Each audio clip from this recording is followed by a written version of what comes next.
안녕하세요. 일본의 소식을 쉽고 빠르게 간추려서 전해드리는 오늘의 일본입니다. 8월 17일 월요일 오전 뉴스 보내드리겠습니다. NHK 보도에 따르면 16일 도쿄에서 260명, 카나가와 80명, 사이타마 56명, 치바 48명, 오사카 147명, 아이치 83명, 후쿠오카 74명의 감염이 확인되는 등 총 1021명이 확진 판정을 받은 것으로 파악되었습니다. 일본 내 감염이 확인된 사람은 56,214명이며 요코하마항 크루즈선을 포함하면 총 56,926명이 감염된 것으로 파악되었습니다.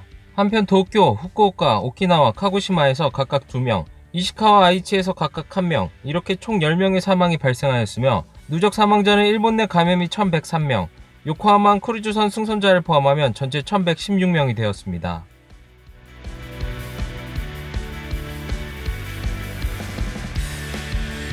이날 도쿄에서는 260명의 신규 감염이 확인되었습니다. 10세 미만부터 80대의 남녀 260명이 신규 확진 판정을 받은 것으로 파악되었으며 이 중 142명은 감염 경로가 파악이 되지 않거나 조사 중이고 118명은 기존 감염자의 밀접 접촉자로 확인되었습니다. 연령대로는 20대에서 30대가 총 137명으로 전체의 약 52%로 젊은 층의 감염이 두드러지며 40대에서 50대는 총 61명으로 약 23%로 나타났습니다. 감염 경로로는 260명 중 가정 내 감염이 43명, 직장 내 감염이 23명, 유흥과 관련 감염이 13명, 회식에서의 감염이 12명, 시설 내 감염이 8명 등으로 확인되었습니다. 한편 이날 70대와 90대 여성 2명의 사망이 발생하였으며 현재 중증 환자는 2명 증가한 25명, 입원 환자는 64명 늘어난 1605명으로 파악되었습니다.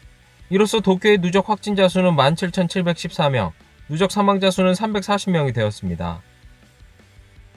이날 나라에 위치한 텐리 대학에서는 럭비부원 20명이 코로나19 바이러스에 감염된 사실이 확인되어 나라여는 클러스터가 발생한 것으로 보고 같은 기숙사에서 생활하고 있던 부원의 전원 검사를 진행하고 있습니다. 동현에 따르면 텐리 대학에서는 이달 12일 럭비부에 소속된 20대 남자 부원 1명의 감염이 확인되어 다른 부원과 지도자 등의 검사를 진행하고 있습니다. 그 결과 10대에서 20대 남자 부원 총 19명의 감염이 새로 확인되었으며 이들은 모두 경증이나 무증상으로 파악되었습니다. 한편 지도자 등을 포함한 40명은 음성으로 확인되었습니다. 해당 럭비부는 부원 170명 중 대부분이 기숙사 생활을 하고 있어 감염 방지를 위해 대회 시합은 실시하지 않고 학교 운동장에서 연습만 진행하였습니다. 대학 측은 기숙사 생활에서는 식사나 목욕 시간을 분산시키는 등 대책을 취하고 있었지만 사태를 심각하게 받아들이고 있다. 향후 대응을 검토하겠다라고 이야기하였습니다. 이러한 운동부에서의 집단 감염은 15일 카나가와 현에 위치한 일본 체육대학 레슬링부 소속 학생 20명의 클러스터도 발표된 바 있습니다. 다음 소식입니다. 남자 테니스 세계 랭킹 31위인 니시코리 K 선수도 코로나19 바이러스에 감염되어 이달 22일 뉴욕에서 개막하는 대회를 결정하게 되었습니다. 이는 니시코리 선수가 자신의 공식 앱에서 밝혔으며 그에 따르면 니시코리 선수는 16일 아침 코로나19 바이러스 검사 결과가 나왔으며 검사 결과는 양성이었다고 합니다. 니시코리 선수는 지난해 10월에 오래전부터 통증이 있었던 팔꿈치 수술을 하고 그 뒤 재활훈련을 계속하여 투어 복귀를 노리고 있었습니다. 하지만 코로나19의 감염으로 인해 이달 22일에 대략 10개월 만에 투어 복귀를 예정하고 있었지만 이 대회는 결장한다고 밝혔습니다. 니시코리 선수는 공식 앱에서 이번 주 금요일에 다시 검사를 받고 결과를 보고하겠습니다. 컨디션도 괜찮고 증상도 매우 적은 상태이지만 주위의 안전을 위해 자가격리를 하고 있습니다. 뉴욕으로 갈 예정이었지만 플로리다에 머무르게 되었습니다라고 코멘트하였습니다. 다음 소식입니다. 코로나19 바이러스의 감염 확대로 오키나와에서 간호사나 보건사가 부족한 문제에 대해 하시모토 후생노동 부대신이 16일 오키나와 현청을 방문하여 타마키 지사와 회담하고 국가로서 조속히 파견할 수 있도록 하겠다는 뜻을 나타냈습니다. 회담에서 타마키 지사는 인구 10만 명당 신규 감염자 수가 전국 최다의 상황으로 이어지고 있다. 의료기관에서도 클러스터가 발생하고 있고 인력의 격리 조치 등으로 의료 제공 체제가 핍박하다라며 현 내에서의 간호사 50명 규모는 부족하고 파견이 필요하다는 인식을 나타냈습니다. 이에 대해서 하시모토 후생노동 부대신은 전국 지사회와도 협조하면서 전력으로 오키나와를 지원하겠다라며 국가로서 신속히 간호사나 보건소를 파견할 수 있도록 하겠다는 뜻을 나타냈습니다. 회담 후 하시모토 부대신은 기자단에게 현장의 수요도 확인하면서 가능한 한 빨리 파견할 수 있도록 노력할 것이라고 말하였습니다. 이날 오키나와에서는 60명의 신규 감염이 확인되고 2명의 사망이 발생하였으며 누적 확진자는 1618명, 누적 사망자는 13명이 되었습니다. 오키나와는 최근 일주일간 인구 10만 명당 감염자 수가 40.5명으로 지자체별 최다의 상황이 이어지고 있습니다. 이는 2위인 시마네현의 13.9명, 3위인 도쿄의 13.72명의 3배에 달하는 수치입니다. 한편 오키나와 미군기지에서는 2명의 추가 감염이 발표되어 미군기지 내 누적 확진자는 337명이 되었습니다. 다음 소식입니다. 국민민주당은 19일에 양원의원 총회를 열고 입헌민주당과의 합당을 논의할 예정입니다. 합당에 합류하는 의원과 비합류 의원의 다수파 형성의 줄다리기가 이어지면서 신당의 규모가 어느 정도 되는지가 초점으로 합당의 움직임에 고비를 맞고 있습니다.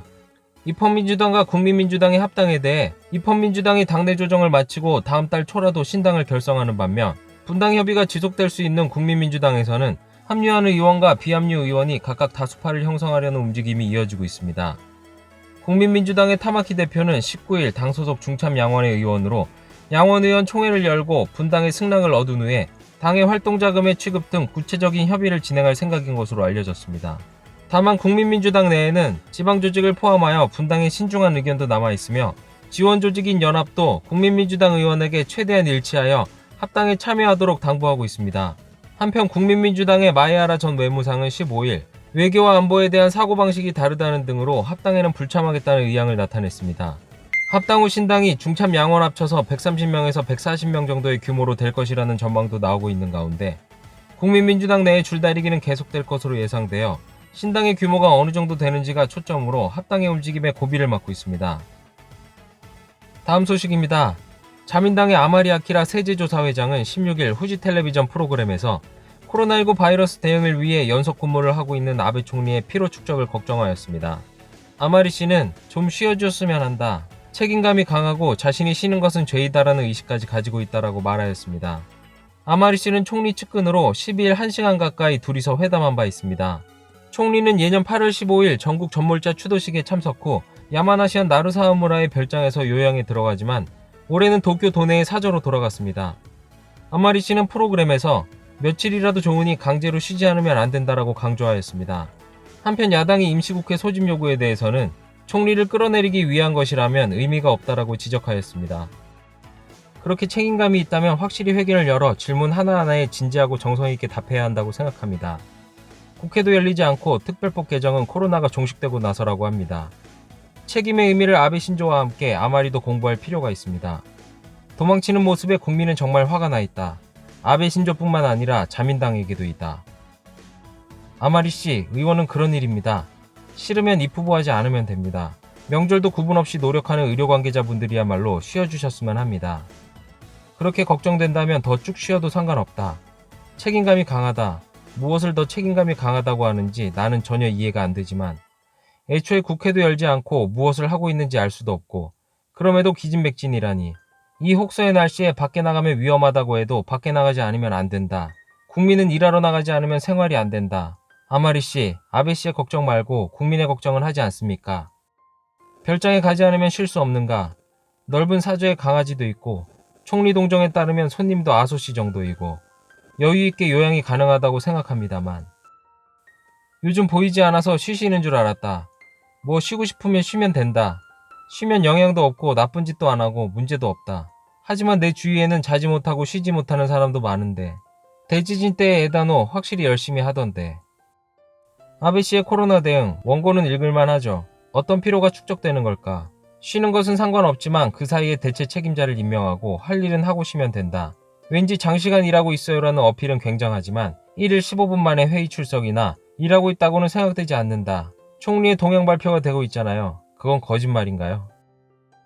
다음은 간추린 단신 소식입니다. 육아 참여에 대해 일과의 양립에 대한 불안 등으로 남성에게도 산후우울증에 걸릴 위험성이 있어 후생노동성은 실태조사를 파악하여 지원책을 마련하는 방안에 검토에 들어갔습니다. 산후우울증에 걸린 남성들이 급증하며 출산율이 더욱 감소할 수 있다는 우려와 극단적 선택 및 업무 생산성 하락의 문제도 발생하고 있습니다. 산후우울증은 보통 여성이 몸과 생활 리듬이 크게 변화하는 것 등으로 걸린다고 알려져 있지만 남성의 육아 참여가 진행되는 가운데 일과의 양립의 불안 등으로 남성도 걸릴 위험이 있다고 지적되고 있습니다.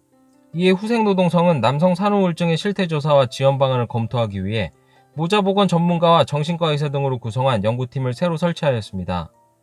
연구반에서는 남성의 건강이나 생활 실태에 관한 데이터를 해석하면서 지방자치단체나 기업이 남성의 육아를 어느 정도 지원하는지 등을 조사할 예정입니다.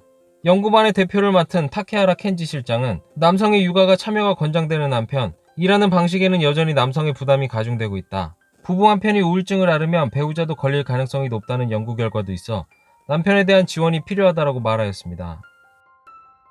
연일 40도를 육박하는 위험한 무더위에 경계가 필요합니다. 16일도 동일본과 서일본의 넓은 범위에서 폭염으로 40도에 도달한 곳도 있었습니다. 강한 햇빛이나 태평양 고기압의 영향으로 빠르게 기온이 상승하고 있어 칸토 지방부터 큐슈는 오전부터 35도 이상의 무더위가 속출하였으며 시즈오카현 하마마츠시의 텐유에서는 오후 12시 40분경 40.9도의 올해 전국의 최고 기온이 관측되었습니다. 도쿄 도심에서도 최고 기온이 35.4도로 2020년에 7번째 무더위를 기록하였습니다.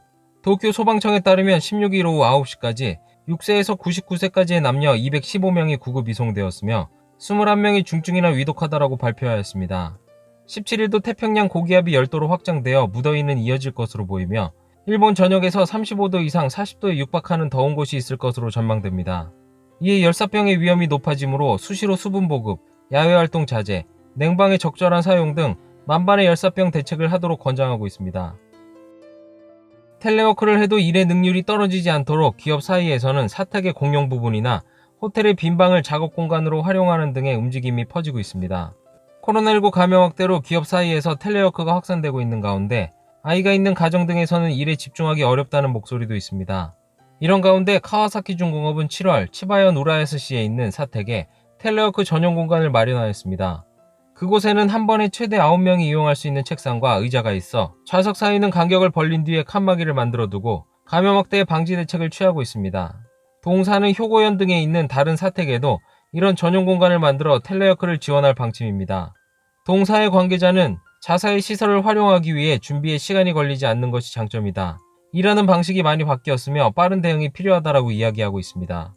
또한 대형 여행 업체인 JTB 등은 계약한 기업을 대상으로 호텔의 공실을 텔레워크나 회의 장소로 빌려주는 서비스를 이달 말부터 시작할 예정으로 텔레워크의 정착과 함께 일의 능률을 떨어뜨리지 않기 위한 대책이나 서비스도 확대되고 있습니다.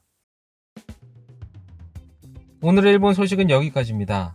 오늘 하루도 즐거운 하루 되시길 바라겠고요. 저는 또 새로운 소식으로 찾아뵙도록 하겠습니다. 시청해주셔서 감사합니다. 이그저튜브였습니다.